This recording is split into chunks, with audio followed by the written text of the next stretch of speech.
I'm running late. The steady tick of my designer watch reminds me with each flick of the wrist as I navigate my new Audi through the tree-lined streets of my childhood neighborhood.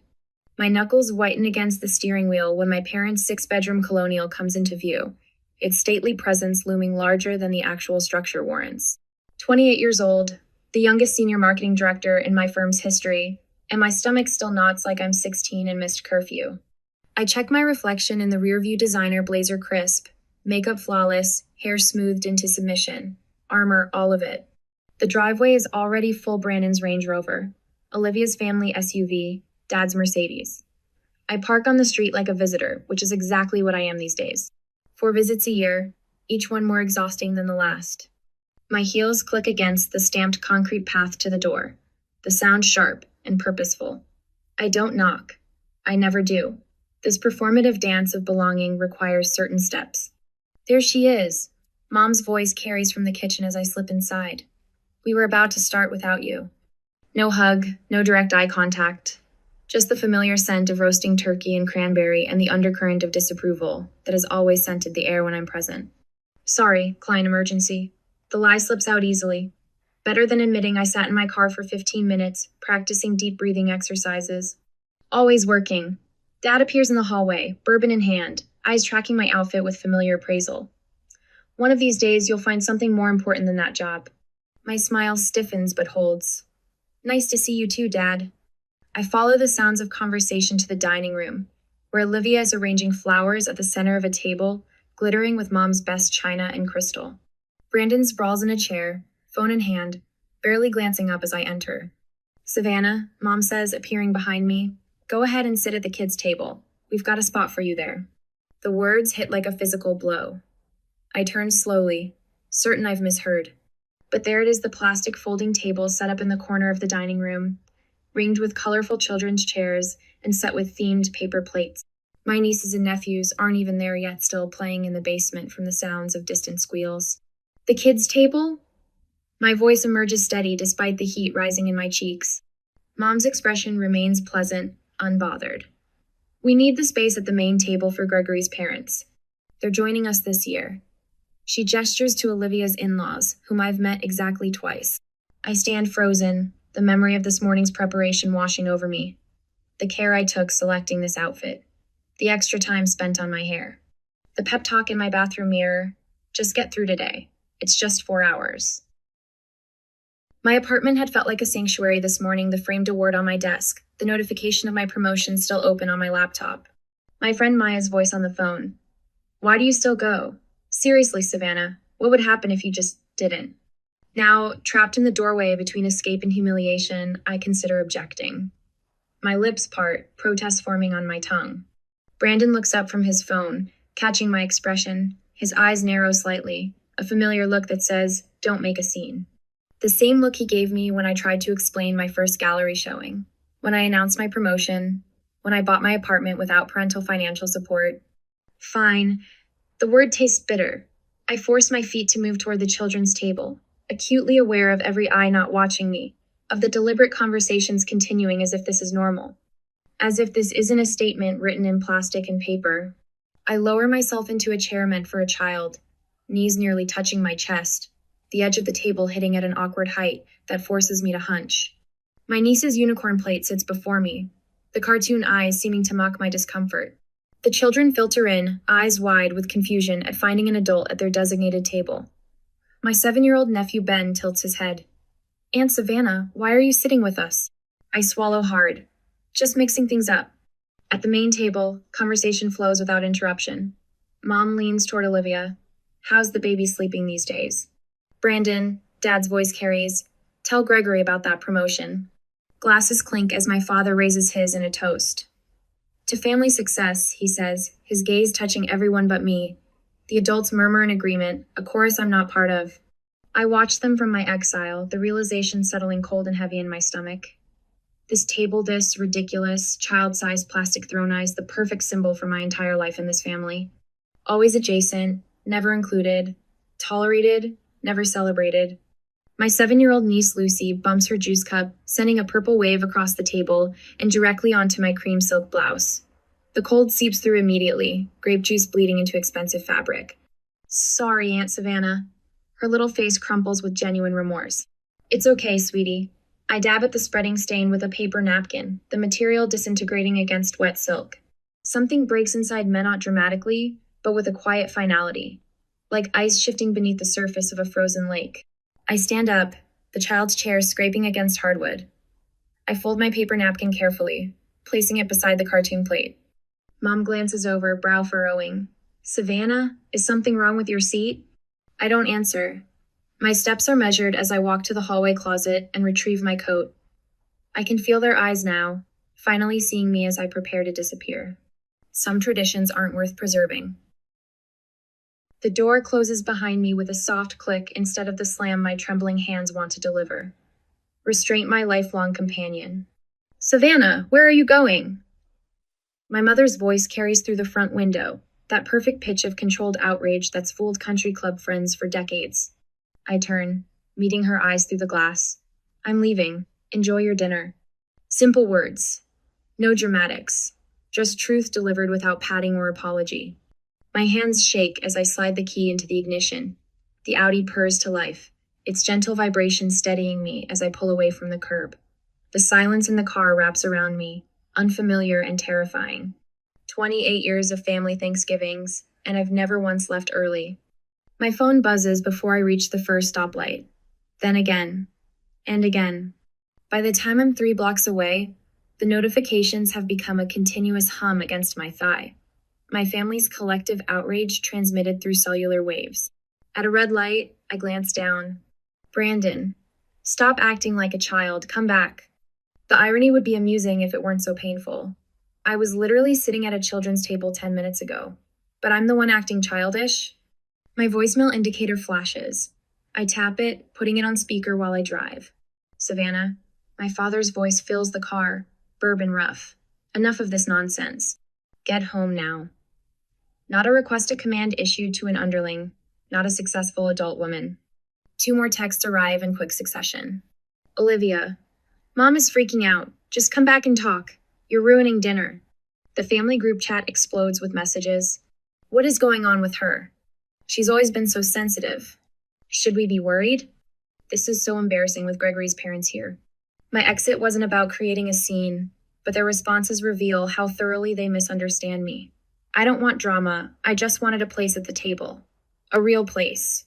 I drive without destination until neon lights catch my eye, a 24-hour diner glowing against the darkening November sky.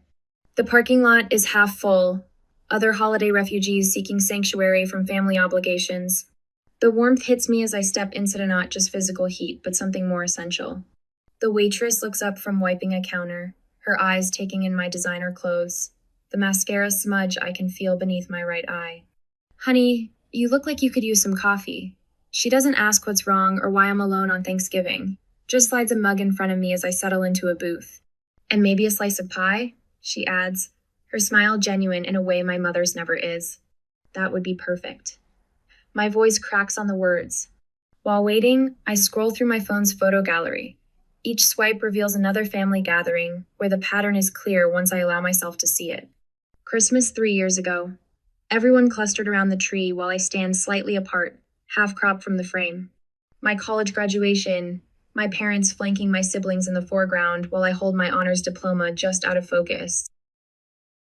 I screenshot a text from my mother from last year. How's that little job going? Still enjoying playing businesswoman? Senior marketing director? Youngest in company history. But in her eyes, I'm playing pretend. I find the email from my father, sent to Brandon and Olivia but accidentally copying me. Investment opportunity too complex to include Savannah. You know she wouldn't understand it anyway. My calendar reveals the pattern 2-8 consecutive family events where I was seated at a side table, at the end of the row, or literally in another room. The pie arrives, golden crust and tart cherries, as I compose my message to the family group chat. I select the Christmas photo, the one where I'm half-cropped out, and type a caption.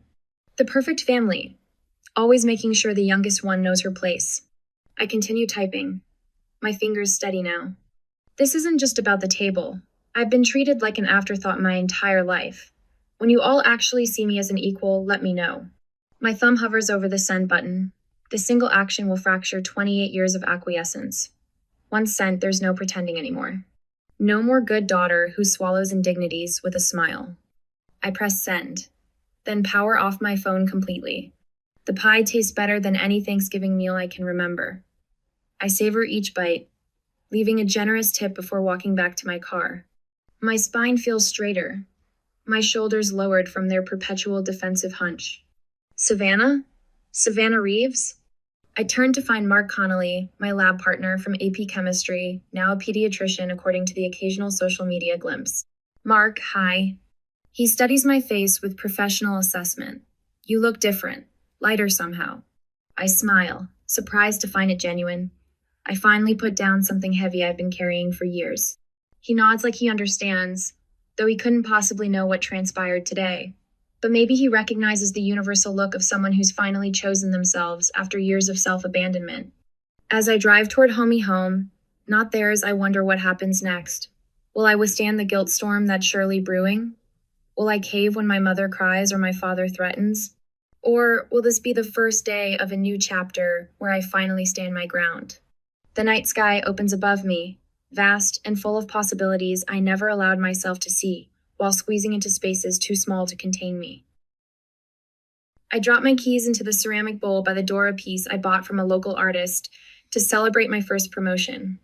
The sound echoes through my apartment, bouncing off the exposed brick walls that I fell in love with 3 years ago when I signed the lease without a cosigner. Without my parents' approval. My designer blazer slides from my shoulders, heavy with the weight of today's confrontation. I hang it carefully in the closet, muscle memory preserving the expensive fabric, even as my mind races with the gravity of what I've done. I've never walked out before, not once in 28 years. My apartment glows with the warm light of success they refuse to acknowledge the framed marketing award on my office wall. The signed prints from campaigns that doubled client revenue, the sleek furniture I selected and purchased myself. No hand-me-downs. No parental subsidies. I kick off my heels and pad across the hardwood to the living room wall, where family photos hang in artful arrangement. Mom insisted I display them during her only visit, so you don't forget where you came from, Savannah. My fingers trace the gilt frame of last year's Christmas portrait, Brandon and Olivia flanking our parents, their spouses and children arranged in perfect formation. And Mess slightly off-center, half a step behind the group, my smile not quite reaching my eyes. I lift the frame and remove it from its hook. One by one, I take down each family photo, creating a stack on my coffee table. Not destroyed, just removed from my daily sightline. The wall looks strangely empty, but I feel fuller somehow. My phone sits dark and silent on the counter where I abandoned it hours ago. The notification light blinks accusing red. I leave it there and open a bottle of wine instead. Tonight, I sleep uninterrupted by family-induced anxiety for the first time in memory. No 3 a.m. spiral of imagined criticisms. No mental rehearsal of responses to potential jabs. Just darkness and peace, and the distant sound of city traffic below my window. Morning light streams through my eastern windows, painting golden patterns across my bedspread. I stretch, muscles relaxed in a way that feels foreign after years of tension. For a moment, I forget yesterday's upheaval and simply exist in the warmth. Then reality returns, and with it, a strange sensation in my chest. Not the familiar tightness of dread, but something lighter. Something that feels dangerously like freedom. I shower, dress in soft lounge clothes, and make coffee before approaching my phone. The blinking light has become frantic texts, calls, voicemails accumulating throughout the night. I take a deep breath and press the power button. The notifications flood my screen in a digital avalanche of family reaction. Dad, 6:42 p.m. Where did you go?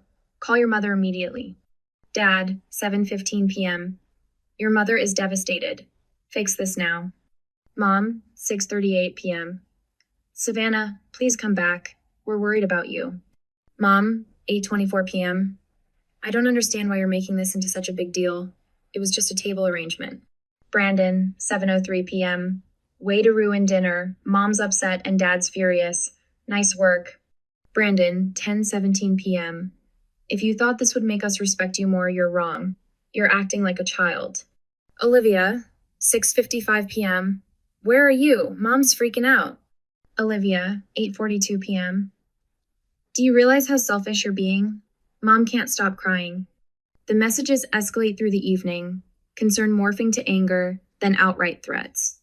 Dad's final text suggests reconsidering financial support I haven't received since college. My brother questions my mental stability. My sister invokes family loyalty as if it's a one-way obligation. I scroll through them with growing clarity, seeing the manipulation tactics laid bare. The guilt, the gaslighting, the collective rewriting of reality where I'm the villain for refusing to accept the unacceptable.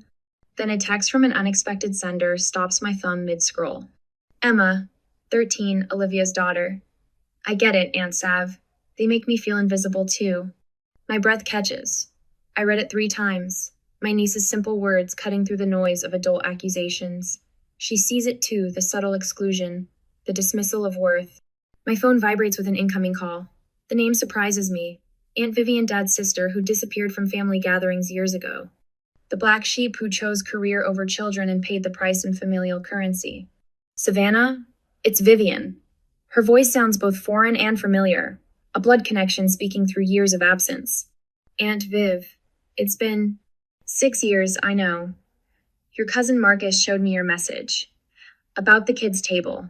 She pauses, her breath audible through the connection. I want you to know you're not crazy. The validation hits me like a physical force.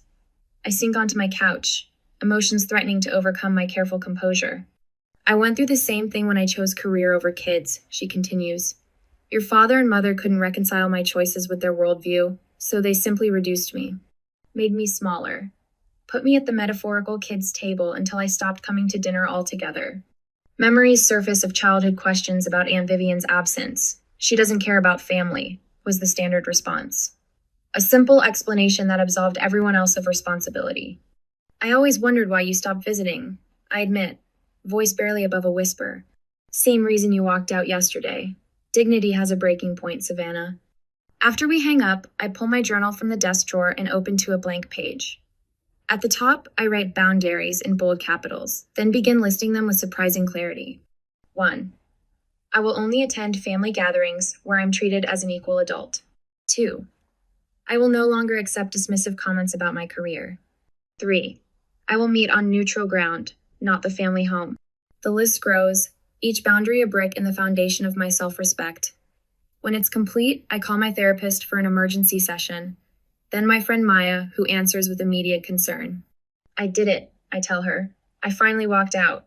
Holy shit, Sav, she breathes. I'm so proud of you. 2 hours later, I find myself on an online forum for adults navigating family estrangement. The stories mirror mine with eerie similarity, the consistent exclusion, the subtle undermining, the moment of clarity that triggered action. I'm not alone in this experience. Not broken or overly sensitive. Just human, with normal human limits. By evening, I've compiled evidence of the pattern photos, text screenshots, a timeline of incidents spanning years. I practice responses to anticipated arguments. I'm not angry. I'm establishing boundaries. This isn't about one dinner. It's about a lifetime of exclusion. I'm not asking for special treatment, just equal treatment. I arranged to meet them at a coffee shop downtown public, neutral, time limited. I text Maya to check on me halfway through. My phone rings just after 9. Mom's name flashes on the screen. I let it ring 3 times, centering myself before answering. Hello, Mom. Savannah. Her voice is controlled, the practiced tone of someone who believes they hold the power. Your father and I have decided we're willing to forgive you for yesterday's display.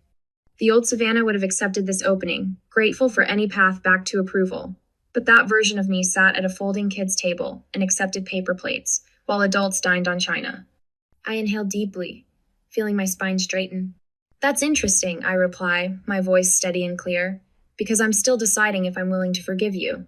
The silence that follows stretches so long, I check to see if the call disconnected. But Nosha's there, breathing, recalibrating a world where her youngest daughter has suddenly, irrevocably changed the script. It was just a table, Savannah. My mother's voice through the phone carries that familiar dismissive tone, the one that's diminished my experiences since childhood. I grip my phone tighter, pacing the hardwood floors of my apartment. The space I bought myself, the life I built without their help or approval. It wasn't just a table, Mom. My voice remained steady, practiced from hours of rehearsal with my therapist. It was what the table represented. You're being dramatic. I'm being honest. I stopped pacing, standing tall beside the framed marketing award on my wall.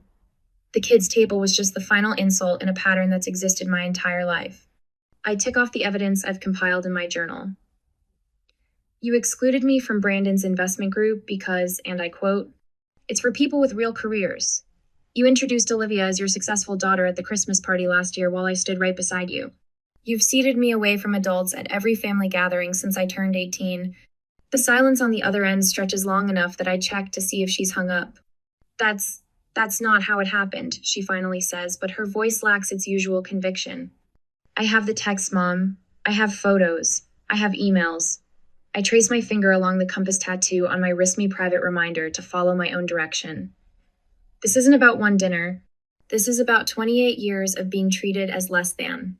She shifts to Gilther, next defensive tactic. After everything we've done for you, what exactly have you done for me lately? The question slips out sharper than intended, but I don't retract it. My apartment? Bought it myself? My education? Scholarship. My car? My savings. My career? Completely self-made. Another silence. Then, what do you want from us, Savannah? The question catches me off guard not because it's unexpected, but because it's the first time she's ever asked what I want. I want to be treated with the same respect you give Brandon and Olivia. My voice softens but remains firm. I want my achievements acknowledged. I want a seat at the actual table literally and figuratively. I hear her inhale sharply, and in that breath, I sense the first crack in her armor. She knows her usual tactics aren't working. My phone buzzes with a group text from Brandon that evening. Emergency family meeting tomorrow night. We need to discuss the Savannah situation. 7 p.m., Mom and Dad's. Savannah not invited. I smile despite myself. The family is scrambling. An hour later, my 13-year-old niece sends a screenshot of their living roomy parents, Brandon, and Olivia huddled in intense conversation. Her message reads, "They're freaking out, Aunt Sav. Dad keeps saying you're ruining the family." Grandma cried, "It's better than Netflix." The next morning, one of my father's golf buddies mentions the situation during a client meeting. "Robert says things are tense with your family right now," he says awkwardly. "Hope it all works out." When I check Facebook, my mother has posted a vague plea for prayers during this difficult family time. The comments flood with sympathetic responses, friends asking what happened, offering support without knowing the situation. They're losing control of the narrative, and it terrifies them. I spend 3 hours crafting my email. Each word precisely chosen, each example meticulously documented. I attach family photos spanning years images that clearly show the pattern of my exclusion. When finished, I address it to my entire extended family, not just my parents and siblings. I love you all, but I love myself enough to demand respect. I write in closing, then press send before doubt can creep in. Responses trickle in throughout the day. My cousin Michael. "I've watched this happen for years and never said anything. I'm sorry, Savannah." My father's sister who stopped attending family functions years ago. "It took courage to say what I never could.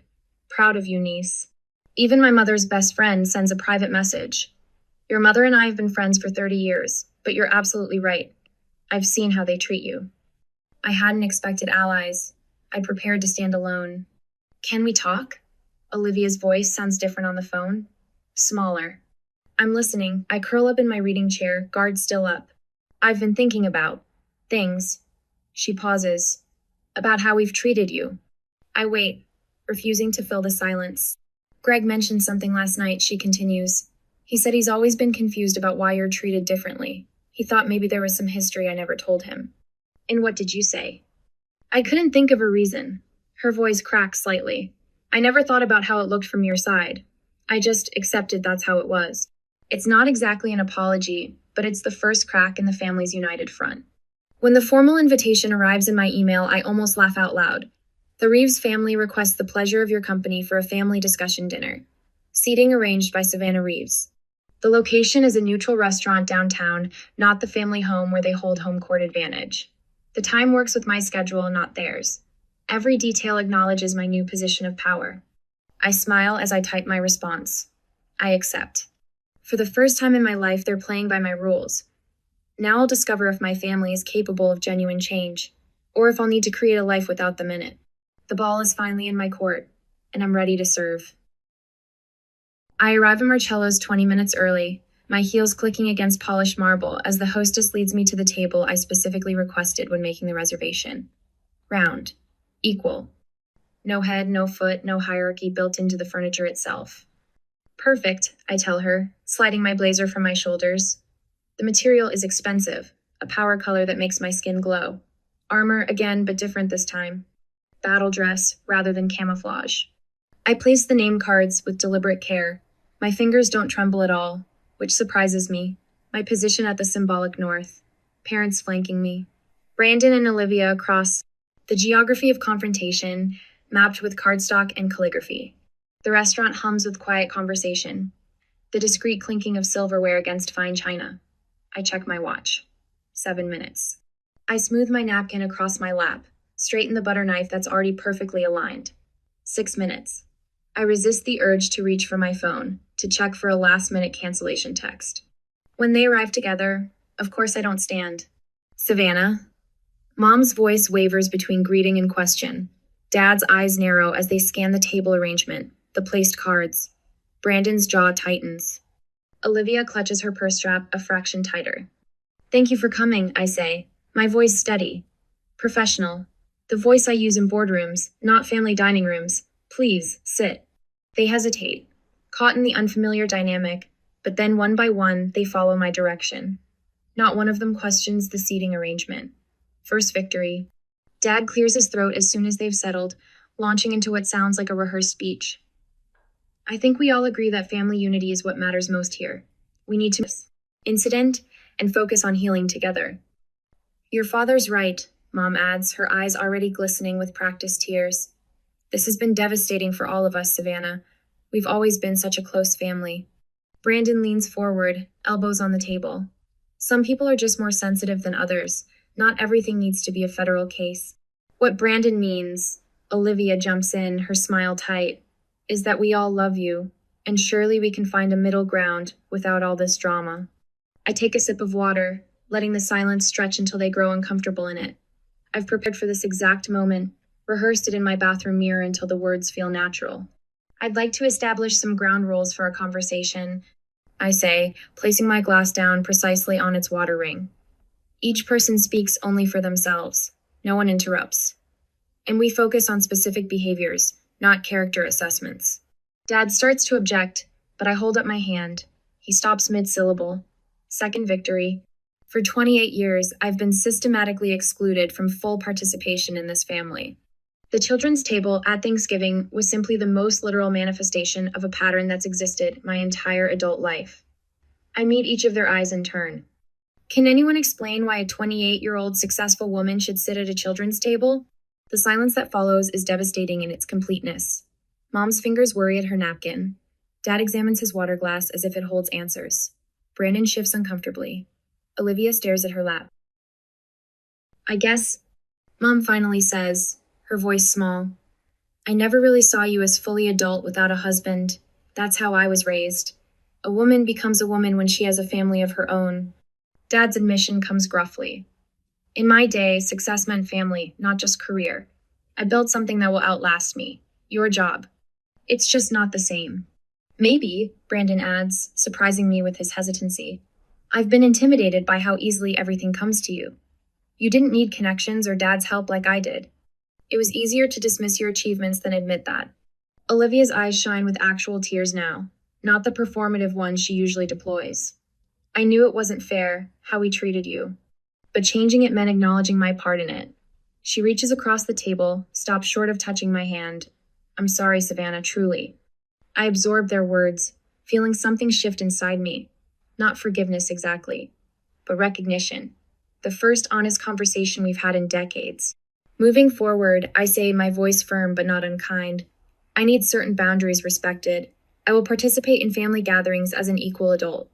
My career and life choices will be respected, even if they're not understood. I expect acknowledgement of my achievements the same way Brandon's and Olivia's are celebrated. I fold my hands on the table. I want a relationship with all of you, but it has to be mutual respect or nothing at all. I won't hesitate to walk away again if old patterns reemerge. They exchange glances, having a silent conversation I've been excluded from countless times before. Finally, Dad nods. You've certainly grown up, Savannah, he says, the closest thing to approval I've ever heard from him. I meet his gaze steadily. I've been grown. You're just finally seeing it. The check arrives, placed exactly between Dad and me. I reach for it before he can, sliding my credit card inside the leather folder without checking the amount. The symbolism isn't lost on any of us. When the waiter walks away, Mom touches my wrist hesitantly. Do you think it's really possible to change how we've always been? The question hangs in the air between us, honest in a way I never expected. I don't have a simple answer, and for once, I don't try to manufacture one. Is it ever really possible to change decades-old family dynamics? Or am I setting myself up for disappointment? My kitchen bustles with movement and conversation, a symphony of life that fills my apartment. The scent of roasting turkey mingles with cranberry and fresh herbs, familiar yet somehow new. I check my designer watch, no longer counting the minutes until escape, but noting that everything is right on schedule. Aunt Savannah, is this enough sage for the stuffing? Lucy stands on a step stool beside me, her 13-year-old hands carefully measuring herbs. Perfect. I squeeze her shoulder. You've got a natural talent for cooking. The dining table stretches through the living area of my apartment, a single expansive surface with chairs for everyone. No plastic folding tables in sight. No exile to the corner. Mom appears at my elbow, casserole dish in hand. Where would you like this, Savannah? The question still catches me off guard, even a year later. On the sideboard, please. We'll bring everything to the table together. She follows my direction without comment, placing her famous green bean casserole exactly where I've indicated. The small victory still feels monumental. Dad hovers near my wine rack, bourbon untouched in his hand. That advertising campaign you developed for the Children's Hospital quite impressive. My golf partner's son works in marketing at NYU. He mentioned it. I don't miss how he struggles to maintain eye contact, how his fingers tap against his glass. But the words are genuine. Thanks, Dad. It increased donations by 37%. Brandon appears from the living room, phone absent for once. Savannah, got a minute? I'm considering a lateral move to Thompson & Brooks. The pay cut would be temporary, but the creative opportunities. He trails off, uncertainty flickering across his face. I nearly dropped the serving spoon, Brandon asking me for career advice. It depends on your 5-year plan. Thompson's digital division is expanding rapidly. Olivia approaches, her newest edition cradled against her shoulder. Would you mind holding her while I help set up? She's been fussy all morning, but she seems to like you. Without waiting for an answer, she places the infant in my arms. Not as an afterthought babysitter, but as a trusted equal. The weight feels right somehow. We understand each other, don't we? I whisper to the baby, who blinks solemnly up at me. This place is gorgeous, Dad comments, gesturing around my apartment. Smart investment in this neighborhood. Mom reappears from the dining area, measuring spoons in hand. Savannah, could you sit the children? She freezes mid-sentence, color draining from her face. The room goes silent. Every eye turns toward us. Mom swallows, then corrects herself. Actually, I'd love your help arranging everyone together. You always know exactly where people should be. Our eyes meet, understanding passing between us. Happy to, I reply, accepting both her correction and what it represents. My best friend Maya emerges from the guest bathroom, her presence alongside my family no longer strange but essential. My father's sister absent from family gatherings for nearly a decade chats comfortably with Olivia's in-laws near the window. I catch my niece explaining to Maya's daughter. My aunt taught us about boundaries, her voice swelling with pride. Slipping away for a moment, I stand alone in my kitchen. Last year's humiliation at the kids' table flashes through my mind: the plastic chair, the cartoon plate, the physical manifestation of how they saw me. I pull my gratitude journal from the drawer and write a single line. Today I sat at the table I deserve. When we gather for the meal, hands linked around my table, Dad asks what we're each thankful for. When my turn comes, I say simply, growth, in all of us. The glances exchanged around the table speak volumes. Some traditions deserve to be broken, so better ones can be built. My place card stands at the head of the table, my name written in my own hand.